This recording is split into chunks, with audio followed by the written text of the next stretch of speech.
buenas noches, sean todos bienvenidos a la emisión estelar de FETV Diario para este lunes 14 de octubre de 2019. Les saludo a Daniela Amado en compañía de Adaluz Sanjur. Daniela, muy buenas noches amigos televidentes y radioescuchas. Gracias por estar con nosotros aquí en FETV Diario. Vamos con los titulares para esta noche. Hoy, en la emisión estelar de FETV Diario, diputado Arquesio Arias no dejará el cargo tras escándalo de supuesto abuso sexual. El presidente de la República se pronunció al respecto. Engañados, así se sienten más de 40 familias en Curundú, quienes exigen soluciones habitacionales. Los desfiles del 3 y 4 de noviembre sufrirán cambios en Ciudad de Panamá, mientras que el municipio se prepara para otorgar permisos a vendedores ambulantes.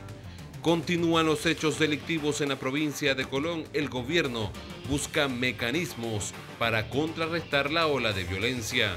En Notas del Mundo, el presidente de Ecuador, Lenín Moreno, e indígenas logran acuerdo para poner fin a las protestas. Conozca los detalles de estas y otras informaciones a continuación. Iniciamos con la información para esta noche. Un grupo de residentes del residencial La Isla en Curundú protestaron esta mañana, exigen una solución habitacional. Cansados de vivir entre aguas excretas, los residentes de la barraca conocida como La Isla en Curundú salieron desde tempranas horas de este lunes a protestar en la vía Frangipani para exigir respuestas por parte del Ministerio de Vivienda. La agua potable se está mezclando con aguas negras, ¿no? Las ratas están rumiando a los niños. Los chinches no se da abasto, entonces la barraca ya no da para más. En la entrada a la islita tenemos unas aguas negras, que ese es puro excremento lo que está entrando. Nos están haciendo, en el 2016 nos encuestaron y nos dijeron que íbamos para el proyecto nuevo. Que aquí nos prometieron vivir mejor y entonces nos han echado a un lado. O sea, que nos han venido con mentiras. El mal estado del residencial La Isla, donde viven cerca de 40 familias, es notorio. Las aguas negras están por todos lados.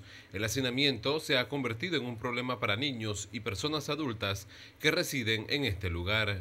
Estábamos incluidos ahí, ahora que fuimos no aparecemos en el plano.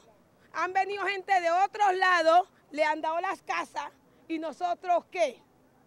Estamos fuera del proyecto, las casas se nos están cayendo, las ratas nos están inundando, los niños están con alergia de los meados y no nos dan una solución. Los residentes señalan que la pasada administración de gobierno les prometió que serían trasladados a los edificios en Nueva Vida. Sin embargo, esto no ha ocurrido. La ministra de Vivienda indicó que se les brindará soluciones a las familias de este residencial. Las 150 que están ocupando Nueva Vida están inventariadas y son los que vivían en estos caserones. Sí, puede ser que la administración pasada, igual como hicieron otros sectores, los engañaron. Nosotros no los vamos a engañar, nosotros vamos a decir con qué contamos y los proyectos futuros que vienen para ellos. De los proyectos que quedaron heredados, no había un proyecto para ese sector. Si les censaron y les dijeron en la administración pasada, o sea, los engañaron. Nosotros no vamos a hacer eso. Ya están en nuestro inventario para los futuros proyectos que vamos a hacer en el sector. Por su parte, el gerente del Banco Hipotecario señaló que los residentes deberán pagar cuotas mensuales de $52 por residir en estos nuevos apartamentos. Todos los propietarios, todas las personas que se está asignando apartamento en Nueva Vida han sido en efecto previamente seleccionados por el Ministerio de Vivienda junto con el Departamento de Asistencia Social de ambas instituciones, Ministerio de Vivienda y Banco Hipotecario. Sí, ellos tienen que pagar claramente. Ahora mismo hay una situación, ya mandamos al departamento nosotros a averiguar qué es lo que está ocurriendo. Son unos residentes que quieren que se les dé vivienda en ese proyecto, pero ese proyecto ya estaba asignado. Entonces, realmente nosotros lo que tenemos que hacer es honrar a las personas que ya se les había asignado y ver qué solución le vamos a dar a estas otras personas. El Ministerio de Vivienda está trabajando en conjunto con el Departamento de Bienestar Social de nosotros para dar una solución a esto. ¿De cuánto es la mensualidad que se están pagando actualmente? Los apartamentos de 2 recámaras de 52 balboas y de 72 los de 3 recámaras. Los moradores dieron un ultimátum a las autoridades del Ministerio de Vivienda. Pero a solución hoy, si no, a los cuartos que están ahí, después no nos traigan las autoridades a tirarnos bombas lacrimógenas para sacarnos, porque ese es derecho que ya tenemos ganado. Al cierre de esta nota, no se conoció si algún alto funcionario del MIBI asistió al punto para conversar con los quejosos. Con imágenes de Elvis Pineda, Ramsés Betancur, FETV Diario. Diputados de la Asamblea Nacional sostienen que la única autoridad competente para investigar al diputado Arquesio Arias de supuesto acoso sexual es la Corte Suprema de Justicia. Continúa la polémica en la Asamblea Nacional, ya que algunos diputados se encuentran a favor y en contra de que se le separe del cargo o no al diputado de la bancada PRD, Arquesio Arias, por supuesto acoso sexual. Él es el que tiene que tomar una decisión. Es una situación sumamente delicada y por el bienestar de la Asamblea, pues él debe meditar, porque ya ha sido llamado a juicio y esta es una situación que involucra y que deja mal a la Asamblea Nacional. Su presunción de inocencia hay que respetarla, sin embargo, para que no continúe esta situación, él debe meditar y tomar una decisión muy pronto. De acuerdo al diputado y tercer vicepresidente de la Asamblea Nacional, Tito Rodríguez, hay que creer en la presunta inocencia del parlamentario hasta que se demuestre lo contrario y que si se baja o no de su cargo es solo su decisión. La posición de la Asamblea Nacional es muy... no tenemos que ver con eso, porque no es potestad de la Asamblea Nacional. Creo que una diputada por eso hizo algunas aseveraciones sobre el asunto y no es potestad de la Asamblea Nacional. Los diputados los separa el cargo la Corte Suprema de Justicia y yo jamás me metería en esto a un diputado compañero. Él es inocente a que se lo puede lo contrario, así que yo por eso no claro con la situación que está dando, no apoyo esto. Él tiene derecho a defenderse y es diputado de la República, y así que nosotros vamos a estar pendientes de esto, que lo diga la Corte Suprema de Justicia y que lo digan en este caso los testigos que tienen en contra del movimiento que se está dando, que yo para lo que veo es un movimiento político bastante fuerte, pero... La Corte Suprema de Justicia es la única entidad que le corresponde realizar esta investigación, expresó el diputado Roberto Ábrego. Sin embargo, hay una estrecha línea entre lo administrativo y lo moral para que los padres de la patria formen parte de esta investigación. Yo lo que conozco es lo que hablan los medios. Yo como abogado no quiero adelantarme a los acontecimientos, es un tema de la justicia y hay que dejar que la justicia juegue su papel. La verdad que son temas muy delicados, sumamente delicados, que lesionan la conciencia del ser humano, de la sociedad, pero en todo caso siempre hay que partir de la base de la presunción de inocencia en un derecho fundamental también de derechos humanos y que al fin y al cabo le va a corresponder entonces, en este caso a la Corte Suprema de Justicia, que es la que tiene facultad y competencia para juzgarlo, que decida en derecho. Mientras tanto, en una entrevista, el presidente de la República, Laurentino Cortizo, expresó que si fuese él, se separaría del cargo.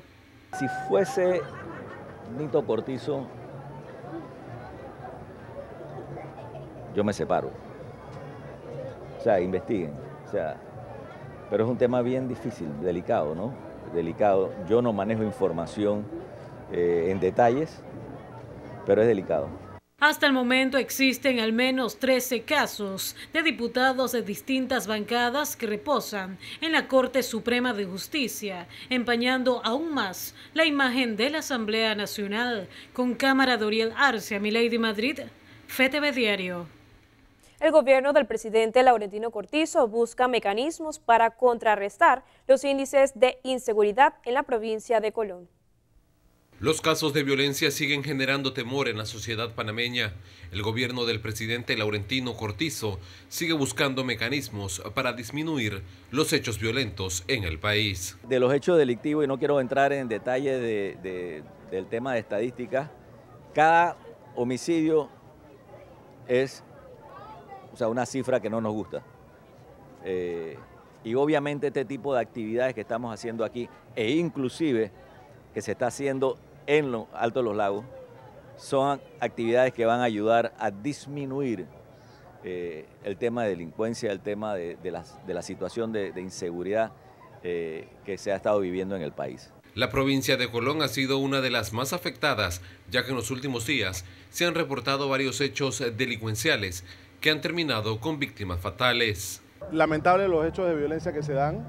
Definitivamente tenemos, como yo decía, situaciones sociales, situaciones comunitarias, situaciones incluso a nivel de la familia pero la Policía Nacional está haciendo su trabajo. Como ustedes ven, en todos estos casos hay capturas.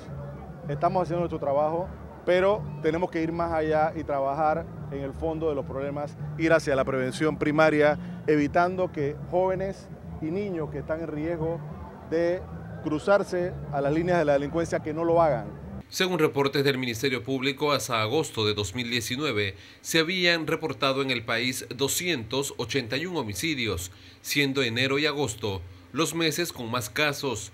Ese mismo informe del Ministerio Público destaca que las provincias con mayor número de homicidios son Panamá y Colón.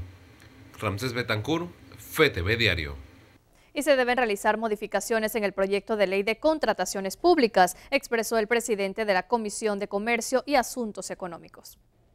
Luis Cruz, presidente de la Comisión de Comercio y Asuntos Económicos, expresó que se han realizado las debidas consultas y esperan la iniciativa de los diputados y distintos gremios para la ley de contrataciones públicas.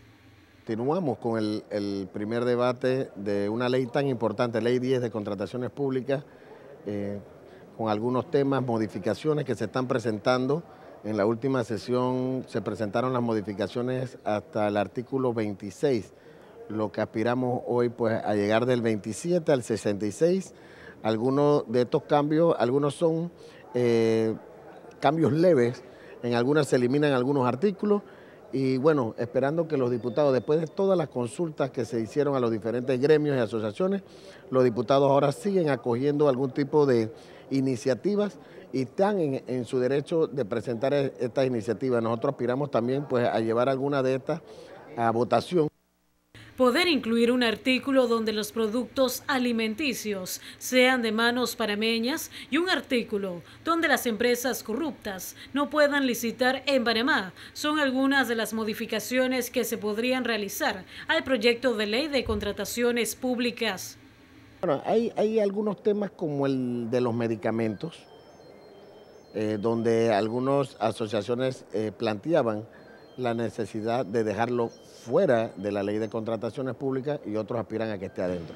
El otro tema, el tema de las empresas que han llegado a acuerdos de delación, que nosotros la llamamos empresas corruptas porque cometieron un acto, bueno, ellas estaban dentro hicieron estos acuerdos. Y el otro tema es el tema de poder incluir a un artículo donde los productos alimenticios sean, en contrataciones públicas, sean los productos panameños en primera instancia. Por su parte, la directiva de Industriales de Panamá solicita que esta propuesta realmente beneficie la economía panameña. Las reformas realmente, lo que está planteado hasta el día de hoy, dice eliminar los artículos 4 y 5, que son los que hablan de la producción nacional, bajo el argumento que riñe con los contratos internacionales que tiene Panamá, pero realmente nosotros estamos pidiendo su reinserción y además poner la redacción que no riña con los acuerdos comerciales que ya tiene firmados Panamá y que de hecho los tienen otros países en la región.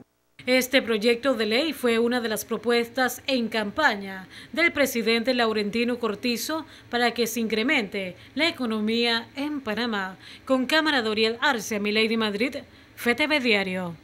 En otras noticias, el subcomisionado de la Policía Nacional, Waldemar Herrera, se refirió a los diversos hechos de violencia que se reportaron este fin de semana en la ciudad de Panamá. El delito realmente al final es un robo, se convierte en un robo. Pero en el momento que se da el robo tienen que someter a esa persona, ¿no? Normalmente la utilizan un sucho y lo dejan abandonar en algún lugar. Para que haya ese tema de privación de libertad tiene que haber un espacio de tiempo, tiene que haber también el tema de la extorsión, o sea, que la intención sea esa, si no la intención aquí es robar el vehículo. Estamos teniendo varios delitos de este perfil con los vehículos Uber que están siendo contratados por medio de la plataforma y una vez que abordan el vehículo están utilizando algún arma blanca, algunos con intimidación. En los casos que me he visto, de hecho, uno fue con una pistola de Pélex, de juguete. Entonces, esto es un delito que se nos ha manifestado en algunas 4 ocasiones por espacio del mes que tenemos en este momento. Entonces nosotros alertamos a estos conductores de vehículos Uber o otra plataforma que están utilizando o que están brindando este servicio por medio de tarjeta, que busquen los mecanismos para hacer su propia autoprevención. Billeteros de Panamá solicitan a la Lotería Nacional que se le aumente un 20% de las ganancias adquiridas en las ventas. Sin embargo, la Subcomisión de Economía y Finanzas recomendó solo un 5%, situación que ha dejado inconforme a la Asociación de Billeteros. Los billeteros actualmente devengamos un 10% y para muchos compañeros el 3% que se quiera aumentar es muy poco. Nosotros consideramos que se aumente hasta un 20% y aparte de eso que se le mejoren las libretas a los compañeros para que puedan obtener una mayor ganancia, no tanto en el aumento de porcentajes, sino también en las ventas, ¿no? A una mayor venta, mayores ingresos. El aumento presentado por el diputado Fanovis fue del 13% y la diputada Zulay de un 20%. Nos pusimos de acuerdo con los dos y lo hicimos un 15%, un poco más razonable, ¿verdad? Y eso es lo que hemos nosotros sustentado hoy en la subcomisión y posteriormente entonces ya le queda, como dije anteriormente, potestad a la presidenta de la Comisión de Economía, darle los trámites correspondientes, que sería el primer debate y pasarlo al segundo debate. Y luego de los recientes hechos ocurridos en colegios del país, hay quienes apuestan por la prohibición definitiva de equipos móviles en las escuelas. La ministra de Educación habló al respecto. Los reglamentos de disciplina los avala la comunidad educativa y los padres de familia. Entonces esto es un tema que se ve, pero obviamente desde que mis hijos estaban en la escuela era prohibido llevar celular a la escuela, o los puedes usar en algunos momentos, en los recreos, en la salida. Cada escuela va a responder a sus requerimientos de su contexto.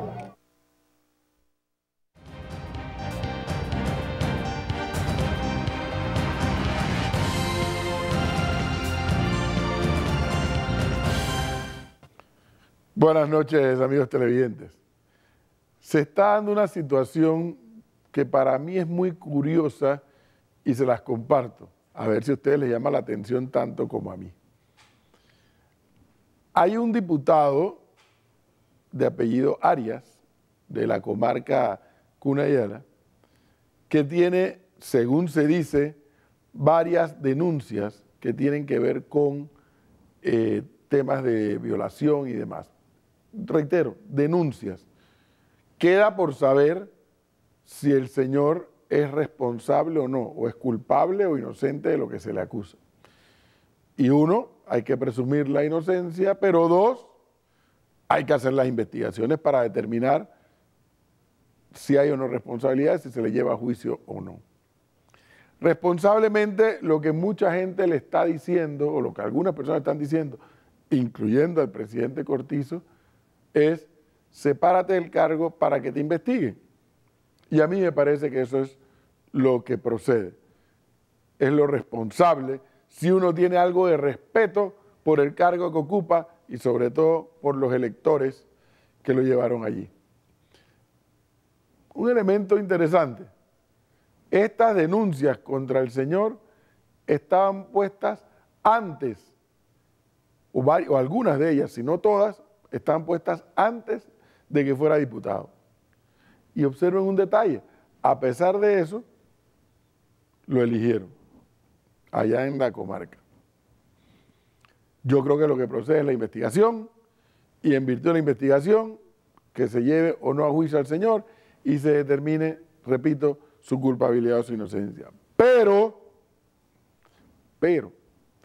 esa misma energía con la que diversos sectores de la sociedad estamos reclamando que el señor sea investigado, y me incluyo, con seguridad muchos de ustedes también, que sea investigado, es la misma energía que tenemos que utilizar para que todos los otros diputados que tienen casos de malos manejos y de corrupción también sean investigados. Sí, a mí nadie me tiene que convencer de lo abominable y de lo deleznable y de lo execrable que debe ser alguien que haya sido encontrado culpable de delitos de violación. Eso no es tema en discusión para mí.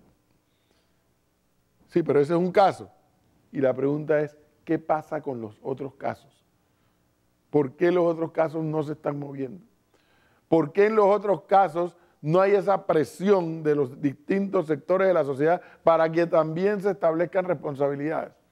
Sí, los otros casos no son de violación, pero son acusaciones de delitos, si se comprueba. Corrupción, malversación, malos manejos. Puede haber dos causas para que este señor Arias haya tanta presión. Uno, por el tipo de delito, claro está. Como reitero, nadie nos tiene que convencer de que ese tipo de delito tiene que ser correteado hasta donde sea. Si el señor es encontrado, o si cualquiera es encontrado culpable. Nadie nos tiene que explicar eso. Pero dos, ¿será porque es indígena que hay tanto ruido? Es que yo creo que el ruido tiene que ser con todos aquellos que hayan cometido delitos, ya sea de este caso o de este caso.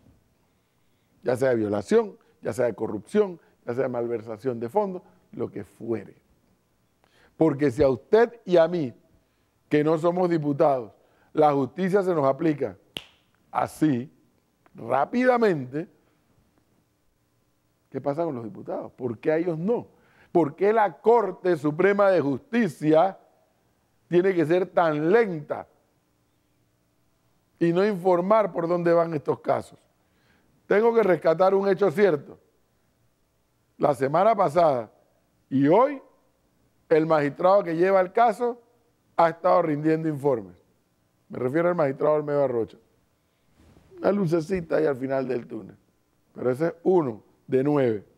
Pero ha estado informando. No ha estado incurriendo en el fallo o en la falta de decir es culpable y inocente. No. Ha estado informando a través de comunicados el estatus del caso. Eso me parece correcto. La pregunta es, ¿qué pasa con los otros diputados que tienen acusaciones de otra índole? Si aquel tiene que ser investigado y si es necesario llevarlo a juicio, estos otros también. Dicho sea de paso, hoy en el diario La Prensa hay una nota donde creo que presentan 13 casos de diputados. ¿A dónde están los informes de esos casos? ¿Por dónde andan? Entonces lo que quiero llamar la atención es eso. No quiero pensar que porque esto es un delito abominable o porque el señor es indígena, con eso hacemos ruido. Y con estos otros de casos de distintas modalidades de corrupción, con eso no hacemos ruido. No. El ruido tiene que ser para todos, para todo el que viole la ley. Así como la justicia se la aplican a usted y a mí, que no somos diputados. Así debe ser para los diputados también. Continuamos con más información. En el siguiente bloque les voy a hablar algo que nos interesa a todos, la Facultad de Medicina de la Universidad de Panamá. Eso será en el segundo bloque. Muchas gracias, profesor. Estaremos pendientes entonces más adelante a ese segundo análisis. Por el momento vamos a conocer lo que hace noticia a nivel internacional.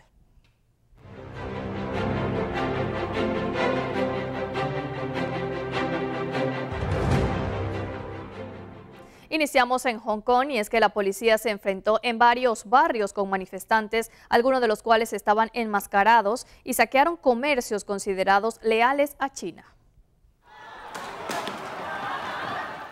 La policía de Hong Kong hizo decenas de detenciones el domingo durante el fin de semana número 19 de protestas en la excolonia británica. Algunas manifestaciones acabaron en enfrentamientos entre la policía y los activistas. Tiendas leales al gobierno chino fueron saqueadas. También bloquearon las calles y lanzaron objetos a las vías férreas. Según la policía, un oficial fue hospitalizado con una lesión en el cuello. Las autoridades dijeron que usaron gases lacrimógenos en 2 incidentes separados. Un periodista de la France Press fue testigo de los manifestantes que agredieron a una mujer con golpes de paraguas. Según los informes, colaboró con la policía para desmantelar barricadas. Por otro lado, un grupo de manifestantes transportó en secreto a lo alto de la montaña Lion Rock, que domina la península de Kowloon, una estatua llamada Lady Liberty, que representa a una manifestante. La obra lleva una pancarta que reza: "Libera en Hong Kong, la revolución de nuestro tiempo". Desde hace 4 meses, la excolonia británica ha experimentado su peor crisis política desde que Reino Unido devolvió su territorio a China en 1997. Los manifestantes piden reformas democráticas y denuncian la creciente interferencia de Pekín.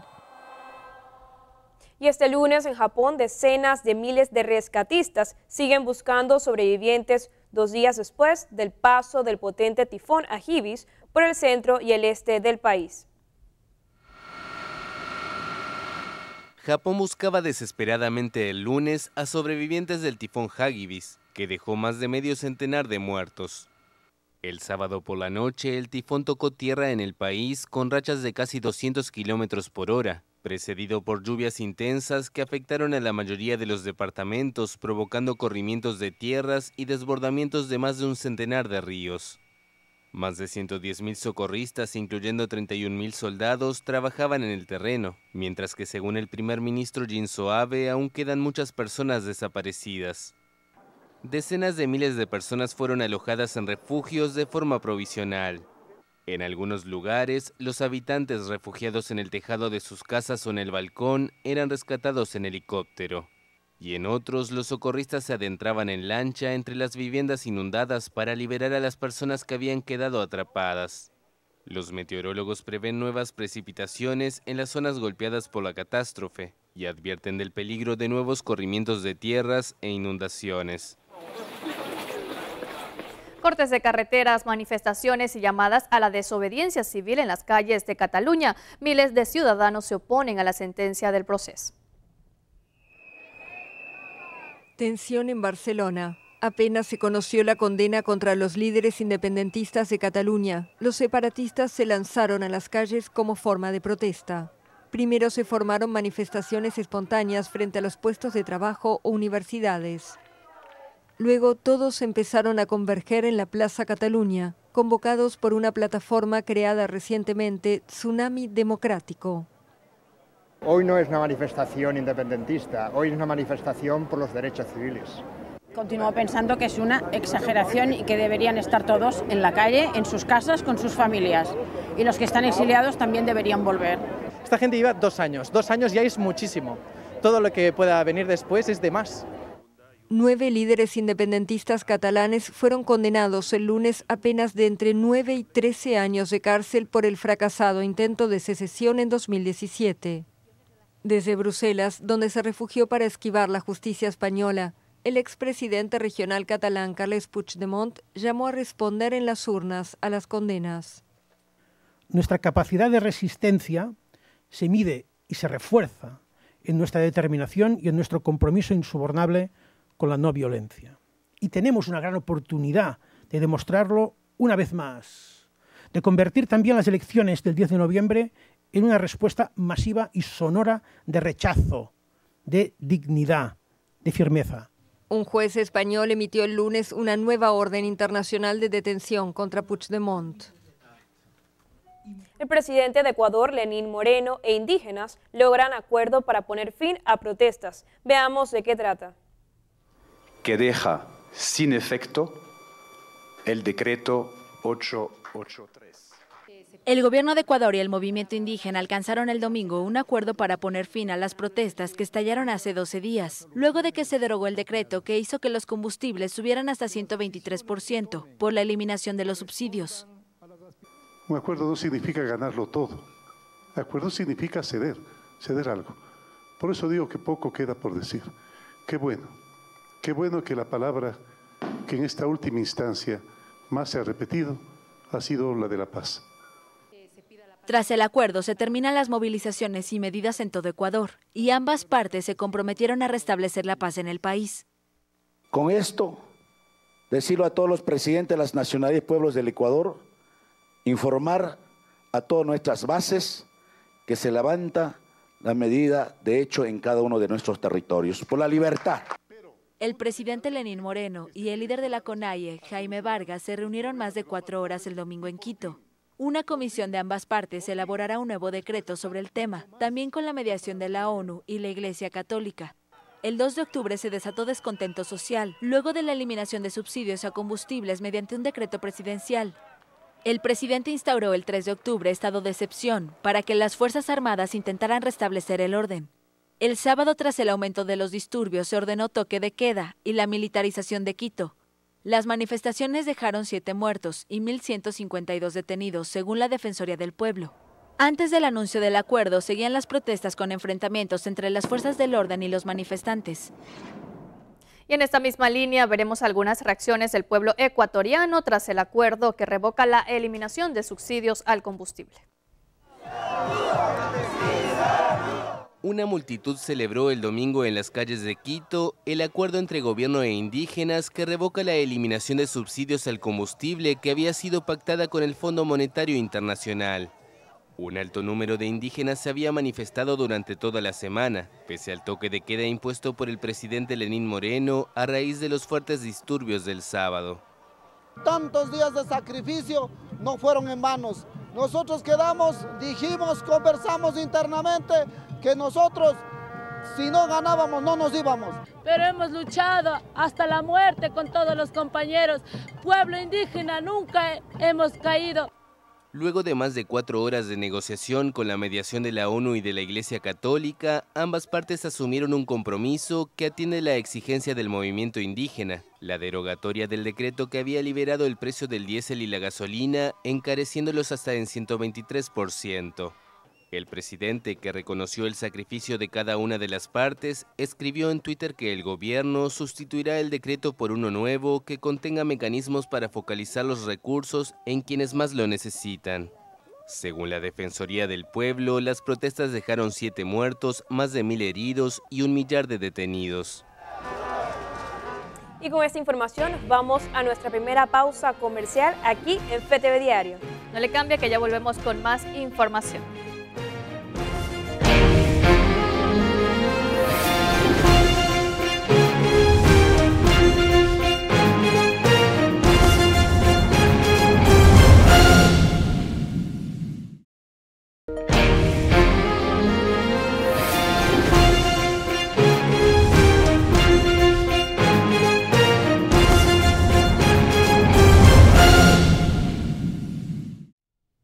De regreso con este informativo por las pantallas de FTV y la frecuencia 94.1 FM de Radio Hogar. Vamos con la información eclesial.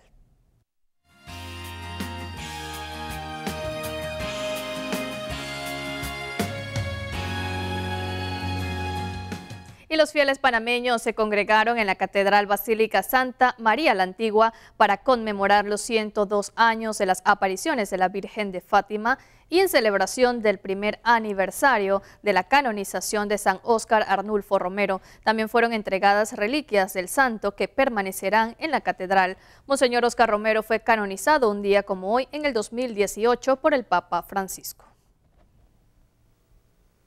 Estamos celebrando el primer aniversario de la canonización de San Óscar Arnulfo Romero, y en medio de esta gran celebración está con nosotros el canciller de la Arquidiócesis de San Salvador y también el postulador diocesano de la causa, y viene a entregarnos una reliquia de Monseñor Romero, que es las telas que cubrieron toda la ropa ensangrentada de Monseñor Romero, y de ahí se nos da un pedazo de esa tela que queda ya también como reliquia y que nos dice también del martirio de este gran hombre.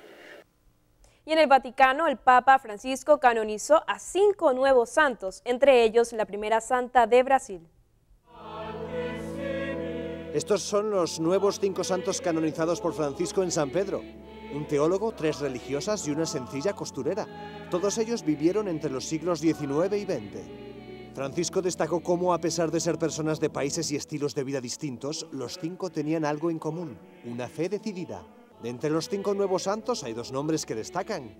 El primero es el inglés John Henry Newman. Se convirtió en la madurez al catolicismo, pero se convirtió en un teólogo fundamental en el mundo anglicano del siglo XIX. La hermana Dulce de Brasil llegó a ser candidata al Nobel de la Paz en 1988 por su dedicación a los más necesitados. Las otras 2 religiosas eran María Teresa Chiramel de la India y Giuseppina Vanini, que también se dedicaron al servicio de los más pobres. La única no religiosa de los nuevos santos fue Marguerite Weiss, una costurera que dedicó su vida al apostolado y la catequesis. El Papa dijo que en fechas como esta era necesario como Iglesia agradecer a Dios el testimonio de estos santos. Al terminar la ceremonia, Francisco subió al papamóvil para saludar a los 50.000 peregrinos presentes. Entre ellos había indígenas que estaban participando en el sínodo sobre la Amazonía. Y en más información, el Papa Francisco acepta la renuncia del jefe de seguridad del Vaticano luego de la filtración de una orden confidencial. Después de 20 años al servicio de los pontífices, el comandante de la Gendarmería Vaticana, Domenico Gianni, ha presentado su renuncia a Francisco. Para comprender el porqué de esta decisión es necesario remontarse al 2 de octubre, cuando se filtró una de sus órdenes a la opinión pública. Se refería a la suspensión de 5 empleados del Vaticano en el marco de una investigación por un posible desvío de fondos para inversiones inmobiliarias. Este es el documento oficial que no debería haber salido de los muros vaticanos. Como consecuencia de esta filtración, el Papa solicitó una investigación por la difusión ilícita de un documento interno de las fuerzas de seguridad de la Santa Sede. Tal y como explicó el portavoz del Vaticano, Matteo Bruni, para Francisco la gravedad de estos hechos es comparable a un pecado mortal, pues daña la dignidad de las personas y el principio de presunción de inocencia. Domenico Gianni no ha logrado identificar en estos días al gendarme o guardia suizo responsable de la filtración a la prensa y ha presentado su renuncia. El Vaticano en este comunicado le exonera de cualquier responsabilidad personal en el desarrollo de los acontecimientos e indica que ha presentado su dimisión al Santo Padre por amor a la Iglesia y fidelidad al sucesor de Pedro. Mientras tanto, la investigación para esclarecer el origen de la filtración continúa. Antes de abandonar su puesto, Domenico Gianni se ha visto con Francisco. El Papa le ha dado las gracias por su labor y por la profesionalidad que ha aportado a la Gendarmería Vaticana. Cambiamos de asunto. Los desfiles del 3 y 4 de noviembre en la ciudad de Panamá sufrirán cambios. Ya no se realizarán en cinta costera ni en el casco antiguo. A pocos días de llegar las efemérides patrias, la Presidencia de la República ha anunciado cambios en las rutas de los desfiles en Ciudad de Panamá. La ministra de Educación indicó que aún se mantienen evaluando cuáles serán los puntos más factibles para los estudiantes y las delegaciones que participarán de dichos desfiles. Estamos sobre todo implementando 2 rutas para poder desconcentrar un poco y que no sea tan extensiva la exposición de los estudiantes a temas de calor, cambio climático, agotamiento físico, porque sabemos que están desde las 3, 4, 5 de la mañana organizándose muy motivados a rendir honor a la patria. Según un comunicado emitido días atrás por la Presidencia de la República, se informó que los desfiles volverán a Calle 50 y la Vía España. La Ruta 1 será Calle 50 y comienza en el edificio Inteligente, pasará por Soho Mall y finalizará en la calle Aquilino de la Guardia, mientras que la Ruta 2 será la Vía España, comienza en el edificio del Ministerio de Economía y Finanzas, Antiguo IFARU, y continuará por la estación del Metro de Panamá, Iglesia del Carmen, y finaliza en la Caja de Ahorros Casa Matriz a la altura de la estación Vía Argentina. Y en la medida que desconcentremos la cantidad de escuelas, en vez de tener 60, 70 escuelas en una sola área, vamos a tener 29 y 29 en las 2 vías durante los 2 días del desfile en la ciudad de Panamá. Yo creo que esa es la mayor ganancia. Los estamentos de seguridad van a cerrar el desfile de últimos en la lista, así que con eso hay también menos tiempo de estar expuesto también al agotamiento, al fatigamiento que es propio del calor, de la emoción y de todo. En cuanto a los permisos para vendedores ambulantes, el municipio de Panamá será el encargado de otorgarlos. Bueno, básicamente van a ser entregados los permisos a personas naturales que deseen poner su puesto para la venta de sus productos. Se le va a estar entregando, vamos a adecuar en el edificio Atillo un área en el cual se pueda estar entregando de una manera cómoda y rápida estos permisos. ¿Cuántos permisos serán entregados? De memoria no sé, pues no llevo al cálculo, no sé cuántas personas, pero la intención es darle a todos los que lo solicitan, darle su apoyo. Cabe destacar que ambas rutas cerrarán con la presentación de los estamentos de seguridad. Ramsés Betancourt, FTV Diario. El presidente de la República, Laurentino Cortizo, asistió a la inauguración del Centro Cultural Metropolitano, que está ubicado frente al mercado de mariscos. Este centro forma parte de una de las acciones prioritarias del gobierno central que busca combatir la pobreza y la delincuencia. Cuando inicialmente se llegó aquí, esto estaba lleno de chatarra, estos salones eran llenos de escritorios, o sea, era un depósito de chatarra. Y el trabajo en equipo, porque aquí ha estado no solamente el Ministerio de Cultura, aquí ha estado Obras Públicas, Vivienda, el SPI, la Secretaría de Asuntos Sociales de la Presidencia. O sea, aquí han estado trabajando hasta ayer muchas personas en equipo para tener lo que se tiene. Obviamente los salones bien adecuados, porque los niños que van a comenzar aquí son los que han estado por más de un año en un salón de la Escuela República de Venezuela. Entonces, esto ya es diferente. Inclusive estos dos salones me han sorprendido, no solamente el tema de pintura, sino también danza. Y alrededor de este lugar hay muchísimos niños. El cálculo que me dio a mí el ministro de Cultura es poco más de 2.000 niños en 5 corregimientos del Panamá urbano que se van a beneficiar con esto. Pero al final lo que queremos hacer aquí es el Centro de Arte y Cultura Metropolitano, un edificio nuevo, pero por el momento ya entramos. Vamos a entrar, ya se trasladan para acá, del saloncito ahí en la Escuela República de Venezuela, que por cierto tenemos que agradecerle a la directora que por tanto tiempo lo estuvo allí.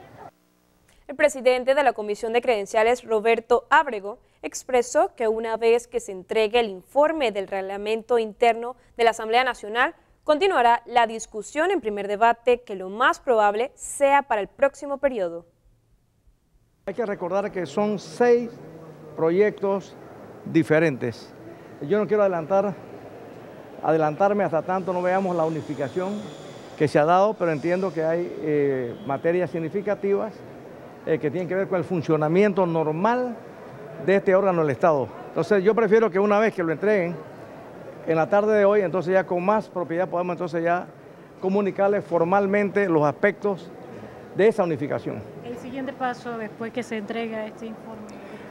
El único inconveniente que tenemos ahora es que hay que recordar que a partir de hoy el Pleno de la Asamblea Nacional de Diputados se va a ver abocada al debate de las reformas constitucionales y en consecuencia van a declararse en sesión permanente, lo que significa que no se va a discutir ningún otro tema hasta tanto se agoten estos 3 debates de las reformas constitucionales.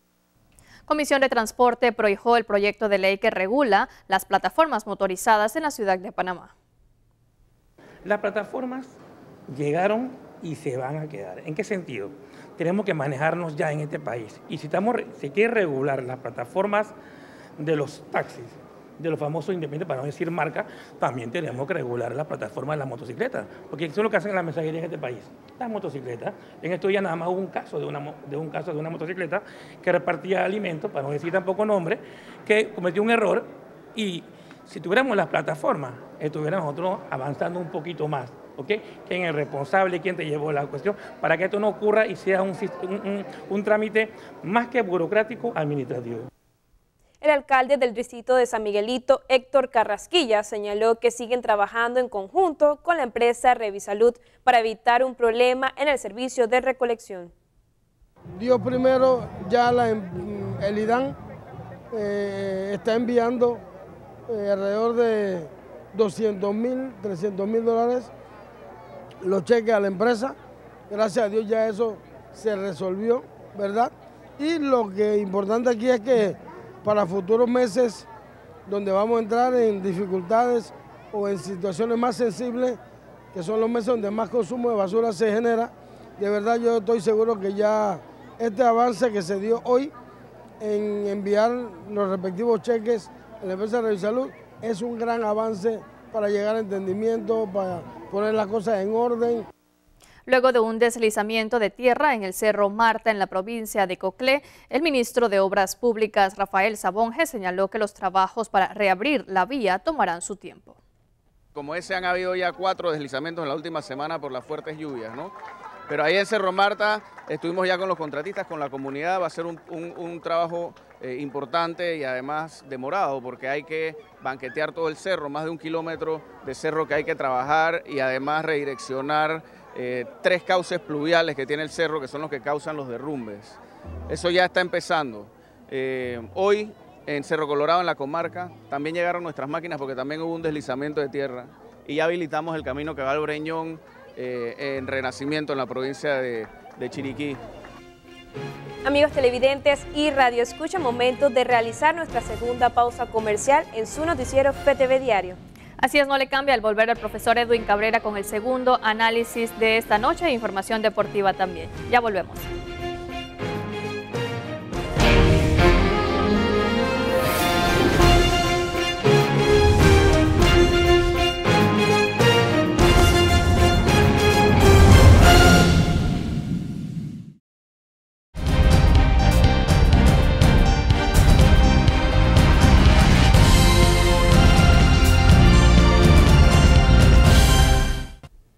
De regreso, amigos televidentes.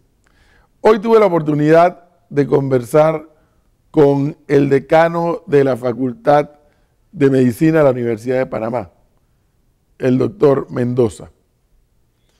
Y qué interesante fue haber escuchado, por así decirlo, y para hablar en términos de los médicos, el diagnóstico de la situación de la Facultad de Medicina. ¿Por qué? Porque la conversación inicia porque yo recibí una información que han bajado la cantidad de estudiantes que pueden recibir. Recibían 300 estudiantes en algún momento. Ahora van a recibir 100. Porque hay un problema de espacio. Porque la Facultad de Medicina también tiene otras escuelas. Que si nutricionistas, que si fisioterapia, que si rayos X, con otras escuelas, además de la escuela de medicina. Y entonces la pregunta que nos hacíamos al final de la conversación es, ¿cómo a pesar de tantas otras obras que hemos acometido en este país, ya hablaba el doctor Mendoza que la ampliación del canal, que el metro, que el aeropuerto, que etcétera, ¿cómo es posible que hemos tenido recursos para todo eso y no hemos tenido recursos para que la Facultad de Medicina crezca, tenga más capacidad para asimilar a más estudiantes sin bajar la exigencia del rendimiento académico? Es decir, con la misma exigencia de rendimiento académico, poder ir preparando a más médicos, porque la población está creciendo. Y porque las necesidades en materia de salud cada vez son más. Y porque cuando la población crece, entonces también crece la incidencia de enfermedades de todo tipo. Y por eso se requieren más médicos y más personal que asiste a los médicos. Pero la facultad solamente va a recibir 100. Entonces, ¿qué ocurre? Esa cantidad de jóvenes, me decía el decano Mendoza que van como 2.000 jóvenes a optar por el puesto, pero nada más hay 100 puestos para 2.000. Ajá. ¿Qué pasa con los otros 1.900? No es que son malos, es que simplemente de los 2.000 escogieron a los 100 que según las pruebas teóricamente están capacitados para entrar a estudiar medicina, que los otros 1.900 también probablemente, pero estos otros sacaron un índice más alto. Ok. ¿Cuáles son las opciones de los otros 1.900? Irse a las universidades privadas, creo que son 3 o 4. $120.000, me indican, cuesta una carrera en las universidades privadas. Y el que no tiene una familia que lo apoye para estudiar, ¿qué hace? ¿Queda fuera del carril? No puede ser. No puede ser porque allí se está perdiendo un talento. No estoy diciendo que de los 2.000 entren los 2.000. No, no estoy diciendo eso. Creo que la universidad y la Facultad de Medicina hacen lo correcto. Venga, hagan una prueba y en base a la prueba los que sacan mejor índice entran, los 100 cupos. Pero es que tal vez las cifras no deben ser 500. Tal vez la cifra no debe ser 100, sino deben ser 500. Porque hay más necesidad de médicos. Y no de médicos preparados a la carrera, médicos preparados con toda la exigencia académica. De manera que los otros 1.500, que también son talentosos, algunos optarán por la escuela, por la universidad particular, y otros tendrán otras opciones tal vez. Es decir, el Estado tiene que tener una política bien clara en cuanto a la formación y preparación de los médicos de nuestro país. Porque, insisto, la población va a seguir creciendo, porque las necesidades van a seguir existiendo, porque no hay médicos suficientes en el interior. Todos quieren estar aquí en la capital o en los centros urbanos. Entonces, para lograr eso, se requiere que el Estado le dé el presupuesto necesario a la Universidad de Panamá en general y a la Facultad de Medicina en particular, como parte de una estrategia a seguir. ¿Y qué es el presupuesto? Es laboratorios, profesores, asistentes, infraestructuras, para poder recibir mayor cantidad de estudiantes. Ahí nos explicaba el decano cómo ha llegado a acuerdos con hospitales privados que han facilitado sus salones de conferencia para dar clases allí en esos hospitales privados. Excelente, qué bueno. Entonces significa que falta espacio para que esos muchachos hayan atendido la facultad. En la etapa esa que están todavía en la facultad hacia el recorrido que hacen en hospitales. Sí, nos hace falta una política de Estado, o como llaman ahora las políticas públicas, claras, no solamente en materia de salud, que la administra el Ministerio de Salud y la Caja de Seguro Social, sino en la preparación de ese personal médico que el país va a seguir requiriendo. Si no, corremos el riesgo de que la población siga creciendo, las necesidades sigan creciendo, no haya suficientes médicos y entonces tendremos que llegar a la discusión que a algunos no les gusta. ¿Traemos o no traemos médicos de afuera? Piense eso, porque no puede ser que en el país del presupuesto de 23.000 millones no tengamos los suficientes recursos para ponérselo a la Universidad de Panamá y al resto de las universidades estatales para que tengan la competencia y las condiciones adecuadas para preparar mejor a los jóvenes que van a estas universidades del Estado panameño. Continuamos con más información.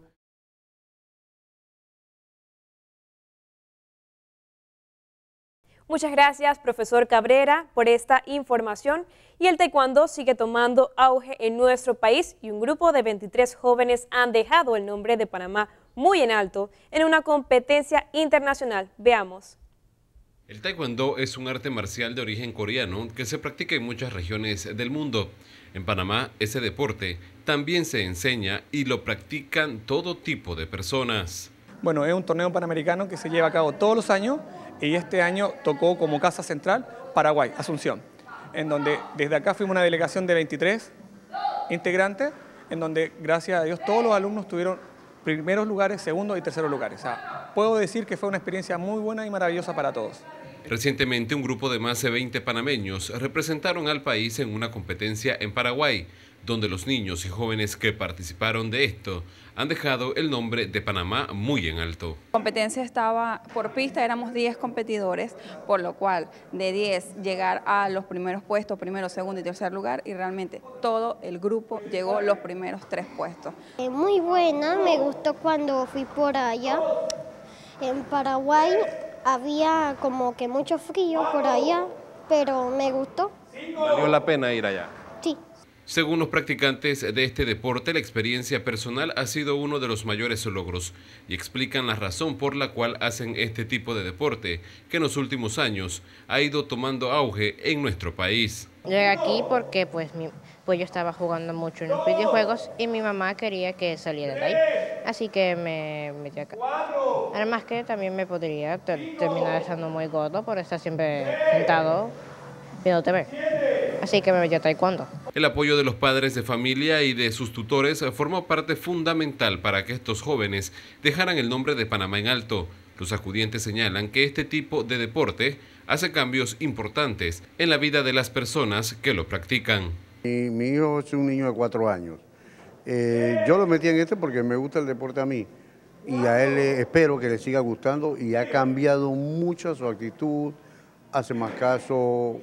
Te cultiva hacia el futuro. Le ayuda bastante también a la concentración, importantísimo, a saber desenvolverse con sus compañeritos en cuanto al tema de que tú sabes, siempre hay cierto temor. Bueno, Daniel era un niño como de que cierto temor a la hora de dar sus opiniones.